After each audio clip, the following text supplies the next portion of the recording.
বলবো? হ্যাঁ বল। এ ভাই, এই আমি যেটা শিখেছি সেটা বলবি। না, ওইটা বললে মাস্টার মারবে। আর ওইটা যদি না বলিস না, মেরে তোর বাপের নাম খগেন করে দেবো কিন্তু। শালা কি বিপদে পড়েছি ওরটাই বলতে হবে, তা নাহলে ভীষণ মারবে। এই কি হলো বল? হ্যাঁ বলছি। হ্যাঁ বল। চিল টেনে টেনে বলতে হবে না, ঠিক করে বল। চিল চড়িতেছে, গরু উড়িতেছে, মানুষ ঘাস খায়, গরু ভাত খায়। দেখেছো, ফুলপাক খাবো আর বলবো আনি মানি জানি না, কারো কথা মানি না। এই খেলা খেলবি?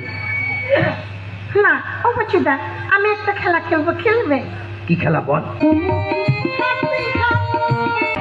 প্রহ্লাদ, উনি হচ্ছে তোমার গুরু। যাও, গরুর আলায় থেকেই গরুর আদেশ নতমস্তকে পালন করবে।